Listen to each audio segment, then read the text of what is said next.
დაუბრაზდება, იმიტომ რომ გააპროტესტა, რომ პირველი მე რატო არ მკითხეთო? ლელას და ბაჩოს ისტორია ბევრმა იცის, იმიტომ რომ ძალიან ყურადღების ქვეშ ხართ, მაგრამ ხა ჩემი მაყურებელი. ლელა, თქვენი ისტორია როგორ დაიწყო და სად? ალექსანდრე, მოყვები ძედი.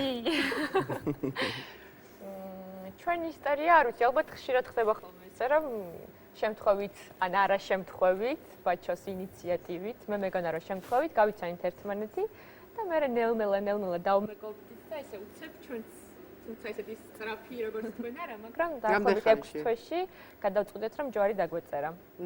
თუმცა ესეთი ტრადიციული ქორწილი არ ვქონდა არც. როგორი ქონდა თქვენ? ჩვენ შემთხვევაში პირიქით მოხდა. ხო არის ხოლმე რომ გოგოებს უნდათ რაღაც გრანდიოზული დიდი ქორწილები და ამ შემთხვევაში პირიქით იყო მე მინდოდა დიდი ქორწილი, ლელას არ უნდოდა. რატო ლელა? არ ვიცი, კითხეთ. მინდოდა რომ ყველა განსხვავებული ყოფილიყო. მე მინდოდა რომ დაგვეწერა ჯვარი ეკლესიაში, სადაც არავინ არ იქნებოდა ჩვენს გარდა და რაღაც განსაკუთრებული სიმყუდროვე რო გვეგრძნო და ეს რაღაც ჩემთვის ძალიან მნიშვნელოვანი რაღაც ჯვრის წერა რასაც ქვია ყოფილიყო, აი ბოლომდე გათავისებული და სტუმრები და ხალხმრავლობაში რომ არ გაქცეოდა ყურადღება. მარტო იყავით ჯვრის წერაზე მეჯვარეებთან ერთად, ბევრი სტუმარი არ იყო. ბაჩო და თვითონ ქორწილი 5 კაცი იყო? სხვა შორის ქორწილს ვაპირებდით, მე უკვე როცა ჩამოვიდით ჩვენ საქორწილო მოგზაურობიდან, მე უკვე მინდოდა რომ გავუკეთებინა შედარებით დიდი ქორწილი, მაგრამ მე ისე აღმოჩნდა რომ ლელა უსუათ იყო და არ ქონდა სიმართლე გითხრათ, ასე ვთქვათ, ესეთი ხალხმრავლობის სურვილი და აქედან გამომდინარე გადავწყვიტეთ რომ ლელა დაეხმარე, შემოგარია. მაგრამ გვექნება ქორწილი, გვექნება. ხო, აპირებ? კი, აუცილებლად. ცოტა ალექსანდრე რომ დადგება ფეხზე გაივლის, მერე უბრალოდ მოილხნეს და ასე რომ გვექნება აუცილებლად. ეხლა მომიყევით ამ არაჩვეულებრივ ადამიანზე, ის დაიბადა ამერიკაში, რამდენად? დაიბადა ჩიკაგოში. ჩიკაგოში. ეს ძალიან მოდურია ეხლა. მიყავთ მშობლებს და იქ აჩენენ, იმიტომ რომ რაღაც აქაც იგივე იყო, ხო, ალბათ. კი, რა თქმა უნდა, ეს მიზეზიც იყო. ძალიან ბევრმა ჩემმა მეგობარმა, რომლებმაც იქ გააჩინეს, ისე მიქეს და მიდიდეს და ვერაფერს ვერ იგრძნობდა, იქ სასწაულია და როგორ მომენატრა იქ მშობია, რომ ერთხელ კიდე უნდა გავაჩინო ამერიკის ხათრით. ლელა, ძალიან მაინტერესებს შენი დაბრუნების ამბავი, სად, არ ვიცი, ან სერიალში, საიდან შენ დაიწყე, სხვა შორის აქიმედზე შედგა შენი დებიუტი შუა ქალაქში, ძალიან კარგი და საინტერესო პერსონაჟი. ეს როგორ არის დაუშვათ ეს თემა აპირებს სადმე დაბრუნებას რამე? აუცილებლად, ანუ როცა ვბრუნდებოდით, ვჩქარობდით დაბრუნებას, იმიტომ რომ უნდა დაუბრუნებულიყავი სერიალში, მაგრამ სამწუხაროდ როცა ჩამოვედი, ცოტა სხვანაირად დაეწყო რაღაცები, შეიცვალა გეგმები და ეხლა ველოდები ახალ შემოთავაზებებს და ახალი გეგმებით მინდა რომ დავიწყო. ბაჩო, შენ შემთხვევაში როგორ არის? შენ მოგწონს, როდესაც შენი მეუღლე აი ესეთი დაკავებული, ბოლოს გავხადეთ ფეხსაცმე. როგორი დამოკიდებულება აქვს? გინდა რომ იყოს ისეთი აქტიური და ჩართული? კი, რა თქმა უნდა, მე არ მოქვს პირიქით, თავის პროფესიაა და ამ პროფესიას უნდა მიყვეს თავიდან ბოლომდე, ეს სრულიც ექნება, როგორც ექნება.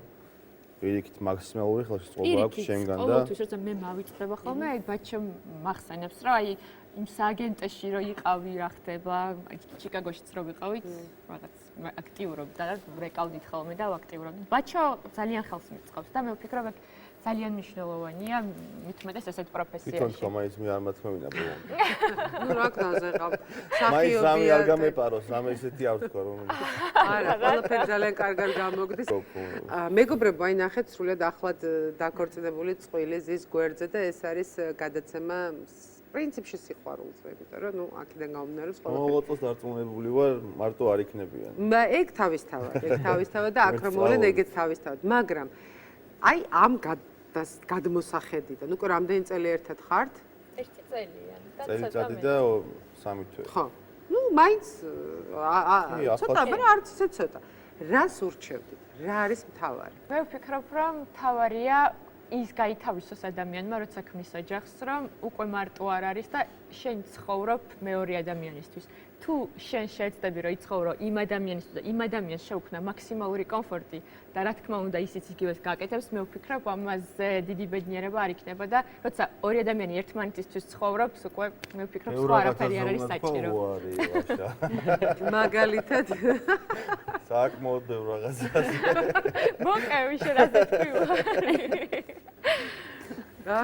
ბაჩო, ცოტა დაგვიკონკრეტე ნუ რა. ცოტა ბანალურია ხა ის, რაც ვამბობ, მაგრამ ნუ ალბათ წვადებზე და ხინკლებზე. კეიპზე დროს არა ტარებ. მარტო. ბოლოს ოდის გინახი ვარ გარეთ. ხორციანი. ხო, მაგრამ ეს შენი სურვილია, ბაჩო. მე არ მგონია რომ ეს იძულებით გითხრათ, ხდება. აი რაც ალექსანდრე მოევლინა, არანაირი სურვილი არ მაქვს არაფრის სახში. მანამდე სახში. მე მახსოვს დავდიოდით, მაგრამ რაც გაჩნდა ალექსანდრე ერთ სახთან რომ ჩავევლიან, ახლოს მოვხვდები, ერთ სული მაქვს რომ ავიდე და ცოტა ხანი მაინც ვნახო და ცოტა ხანი მაინც. სახელიდან გავდივართ და ის სასაცილო სცენაა ხოლმე ჩავიცნობთ და შევდივართ ალექსანდრესთან და არ წავიდეთ ბაჭო ვიყო. ლაშა და გვანცა. მაშინ რაზეც გვიკამათია მე და ბაჭოს ერთი არის რომ ბავშვს რა ჩავაცვათ ან რა დავაფაროთ ან არ დავაფაროთ გრილით ო თბილი და მეორე თვეში ერთხელ მაინც საჭირო გააკეთო. მაგრამ ხოშოს უშედეგო. ნოემბრის თვეში სამჯერ გააკეთა. ანუ წინ მაქვს საქმე ნოემბერში რომ გავაკეთე 1 ნოემბერი გადავხატე. იანვარი გაკეთებული. კალენდარი გაქვს შემოხაზული ხო? თებერვლამდე შვიერი ვარ ფაქტი. რა ვიცი, სადმე შევჭამ. ეთყობათ ახლა ამათ რომ შიურებია. იცი ხო, ეთყობა რაღაც მენეჯმენტი გაქვთ კარგი სახლში დაყენებული და რა გინდა ხა მენეჯმენტით საქმეა ბაჩო, ეხლა რო არჩები მშიერი, ეგეც ამბავი შენც ახლა ერთი კერძი გაქვს გავაკეთე თვეში ერთხელ. ის კერძი რა არის თქვა? რა? ის ერთი ც. რა არის? შემწორი კვერცხი? კარტოფილი? არა, ხუმრობს, რა თქმა უნდა, უგემრიელეს სადილებს ამზადებ. ცეზარი გააკეთა გუშინ. აი ესაც ვიცოდი, ცეზარი იქნებოდა. ყველაზე მარტივი, ხო? მშვიდობოთ ალექსანდრე, მოვა ჩემთან? კი. მოდი. მადლობა, გისურვებ წარმატებებს. აბა ეხა ახლოს მიიტანეთ, ეს ჩვენი ტრადიცია არის. ვამი შეხედე იქით, შეხედე. მე არა, ნახე სადღაც შეხედე. მე არ უნდა გამოვჩდე კადრში. გამოაჩინეთ ახლოს, კიდე უფრო ახლოს. ეს იყო ეკახოფერიას თოქ-შოუ და გემშვიდობებით მომავალ 4 შაბათამდე.